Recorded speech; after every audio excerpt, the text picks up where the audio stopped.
Hello everyone. So I'm starting to gather some of the photos from the evidence to show you guys some facts that nobody else has shown yet or possibly seen yet in these photos. So I'm going to be having about 10 to 20 different videos coming out on all of these evidence videos. Each one is going to be organized around its own topic. So this first video is going to be about what was found in the kitchen trash can at the Watts house, the findings of what was on those things that was in the trash can, my demonstration of showing you guys what made me think that this is the way it had happened and why these things were on here. This will also prove that one, if not both girls' lives were taken by their father in that house that night. And I'm talking about August 12th, not the 13th. So let's get started. Now, I want to start with where Nichol had told the agents that Chris had told her that he had to wash the sheets. And this is the children's sheets. And she thought that was a little odd or suspicious, as this says. And he said he needed to wash them because they smelled. And if you remember in the interview, she was wondering why it would smell because he always kept the house so clean. So let's keep this in mind as I'm running through my details on this video.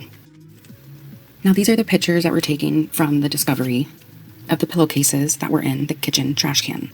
It has some very weird markings, so I decided to zoom in and darken the entire photo.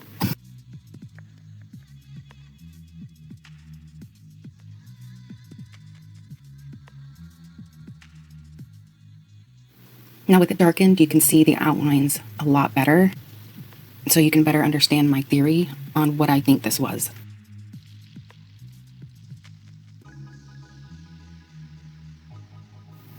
Now this one is just zoomed in. I did not darken the colors on this one, but you can see to the left there, the shiny piece of glitter. And in the middle of that triangle looking area, you can actually see an eyelash right there. Now here it is darkened. You can still see the glitter and you can still see that eyelash. And they did state in the discovery that there was glitter and residue. So in the discovery, it states, I was present for only the initial part of the search as I was called back to the police department to address a separate issue. Prior to leaving the residence, I was able to observe the discovery of the bed sheets that were located in the kitchen trash can. As the bed sheets were removed from the trash can, I noticed the bottom fitted sheet was missing and at least one pillowcase had some type of dark residue upon it. This residue contained what appeared to be glitter. So now here is another close-up of one of the pillowcases. And this is the same photo that is darkened, and you can see it looks like there's another piece of glitter there and another eyelash. So now we've seen two pieces of glitter and two eyelashes. Now I zoomed in on this photo and brought it to the bottom right. And here, it looks like there might be 1, 2, 3 more eyelashes. Now my theory on these pieces of glitter and eyelashes is, remember when Chris said in his interview that all he can remember, or I'm sorry, this was the book, Letters from Christopher, that he had said that all he can remember was the mascara running down her face. So obviously she didn't take off her makeup before she laid down in bed. So I think it's a big possibility that every story he's told has just been a lie after a lie. I think we all know that. And being the coward that he is, I don't think he killed her face to face. And with these eyelashes here on a pillowcase proves that point. Let's say, for example, he was telling a semi-truth by her being slightly on her stomach, being pregnant. I don't know, that'd be hard. But then again, he didn't want the baby, so he could have flipped her onto her stomach or whatever. I don't believe she did that on her own. Anyways, so I think that he grabbed her from behind. And obviously that means her face would be in the pillow. And if she had her makeup on, obviously her face might be thrashing back and forth as he's killing her. Therefore, eyelashes, glitter, makeup will be coming off. Now, as far as the residue goes, I do not believe that this is makeup, and I've done the demonstration to try to prove my theories to you guys, which would make sense. Now, I used one of my son's old teddy bears that he does not play with to do this demonstration. Then I also took an old pillowcase that we don't use anymore as well. I placed the bear on the corner of the pillowcase on where those markings were that I just showed you. I actually made these pictures like months and months ago. I'm just now getting around to making these videos. So my new thought came to mind that this was not Shanann's body. I know I have here, but this was months ago. I believe 100% that this was Celeste or Bella. And I'll show you why in a minute. Now, this was my idea in theory that I had. So let's just say you have just killed someone and you know that body is about to release these gases that push out the extremities. So the body is about to defecate. And Chris obviously did not want to make a mess, so he tried to cover it up in the pillowcase. Just an FYI, I did use Nutella for this demonstration. That way I can mimic the evidence of the hollow area that was on this pillowcase. So what I did was I just placed some Nutella on the butt of the bear, because obviously that's where it would come out of. And then I had put the pillowcase over the bear's legs. That way I could push down and it would leave the imprint mark as the other pillowcase.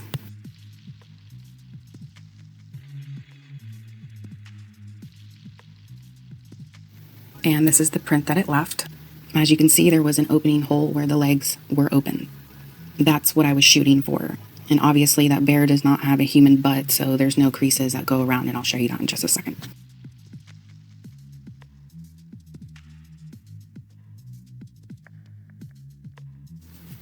Now I want you to look at this photo really, really good. Look to the left. Do you see how there's like little bubbles? And then there's brown around those bubbles? This is the demonstration on what I see. This is an outline of a child's hand. A child that has died and has defecated. At home, keep in mind. Now on this arrowhead, it is 8 centimeters long. That handprint is 8 centimeters.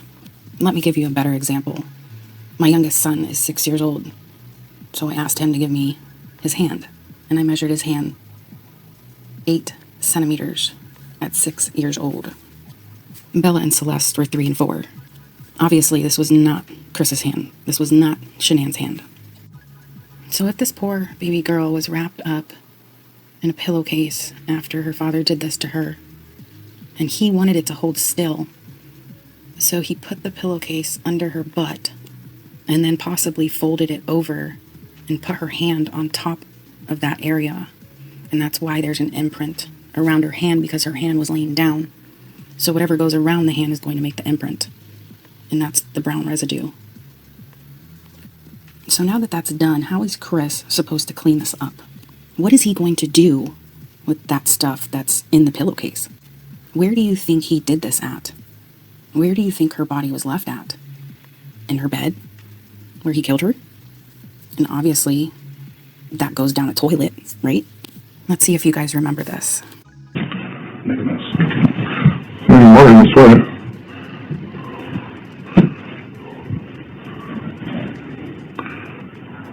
Any water in this toilet? Any water in this toilet? Rest or whatever. So look in the bottom of the stool there. Do you suppose that's rust in deposit or sometimes sediment? It looks like sediment, Okay. because there's layers. Okay. Just because I know what's happened, you know, people's stuff.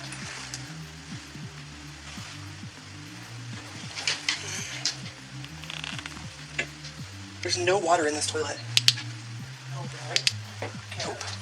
None. The toilet's dry. Yes. Uh-huh. Let's go. Lift up that and see if there's water in the tank. Let me hook this back up. Yep. There's water and...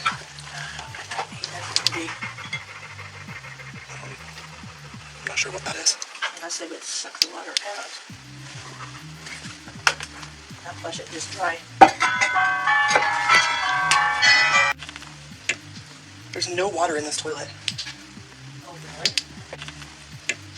There's no water in this toilet. Oh, really? So yeah, that is one of the evidence that Chris was trying to get away with.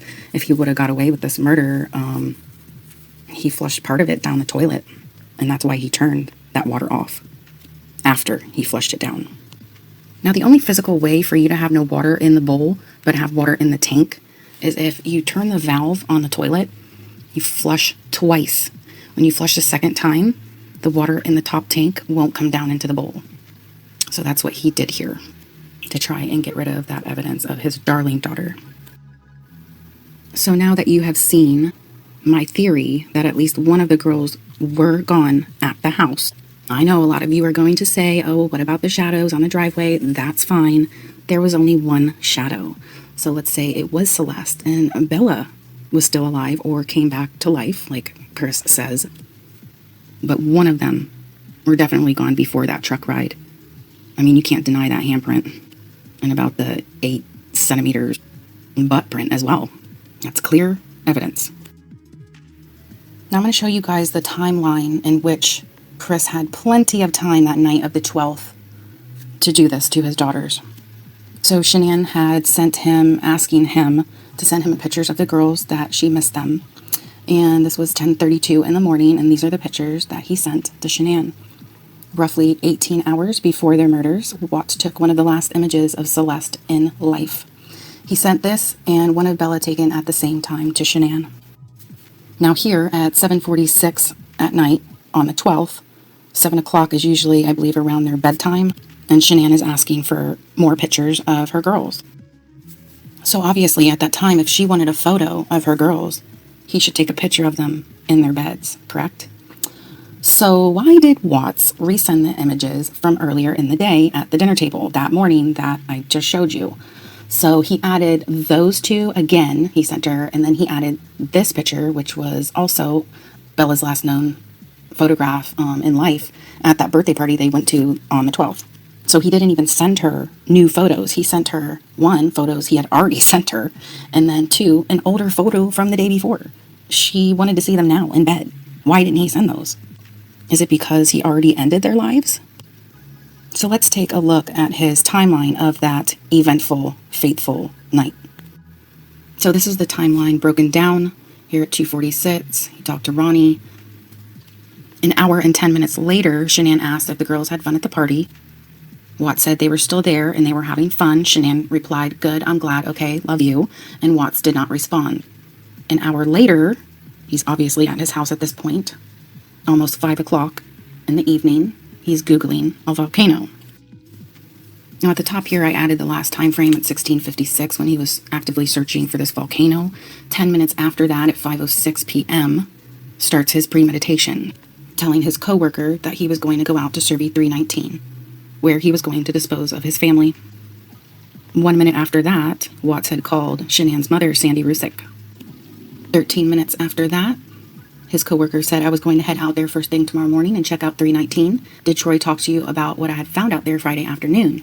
3 minutes later, Watts answered, yep, I was standing right next to him, laugh out loud. I was giving him the fire stick to look at. I can go out there though. No sense in both of us going out there, laugh out loud. 3 minutes after that, Watts had Googled for the Dead Sea Scrolls. 43 minutes after that, at 6:09 at night, Roberts responded, all right, sounds good, man. I appreciate it. I think I still have a couple conies left out there. I can let you know in the morning and let me know if you find anything at 319. If not, we may pressure test the BP line and see if it's leaking underground. So that was a big time span, 43 minutes of no activity between Watts. Another 45 minutes goes by at 6:44 p.m. A photo was created in his image file documenting the temperature setting in the refrigerator. Now, I'm just going to throw this out here. I was told, I believe it was yesterday or today, that there was a theory going around that the whole refrigerator temperature setting, seeing how cold it was a symbol that Chris probably had and kept to himself or to other people that were involved in this case, that the girls had passed, that their bodies were cold. This was a symbol. I'm not sure if that's true. And also the whole 4 chicken breasts on the barbecue grill, that was stating that the 4 bodies, the 4 people were dead. But at this time specifically, they weren't. Shanann wasn't even home yet at this time. So, or it could be of what was to come in the future, like the doll photo that he sent to Shanann. So 3 minutes after taking that photo of the temperature setting in the fridge, he took the photo of the 4 chicken breasts on the grill that he was cooking, which also throws everyone in a loop that even if the girls were there eating chicken with them, even though it said somewhere in the discovery that he gave them cold pizza again because they like cold pizza, so they had already ate. It's almost their dinner time. Why is he cooking 4 chicken breasts? Were there other people over there that night? Really makes you wonder, huh? I'll prove my point on that in just a second. So back to what I was talking about earlier. Now we're at 59 minutes away from that cooking chicken on the grill. 7:46 p.m. past their bedtime. They should be sleeping. This is when Shanann asked for the pictures of her girls, probably while they were sleeping. And he just said that Bella just got back in bed. So instead of taking pictures of them in their beds and send it to Shanann, he ended up sending her pictures from that morning, the same pictures that he sent her at the dinner table, eating cold pizza for breakfast. Or who knows, maybe it was a snack or a lunch. I mean, depending on what time they get up and then what time they went down for their nap before they went to the party. So as I just displayed, he's had a lot of time to himself to where he could have taken their lives. Therefore, he wouldn't be able to send Shanann recent photos of them in their beds because it would not look very pretty. And his plan would implode. So back to question with the 4 chicken breasts. This is just speculation, of course.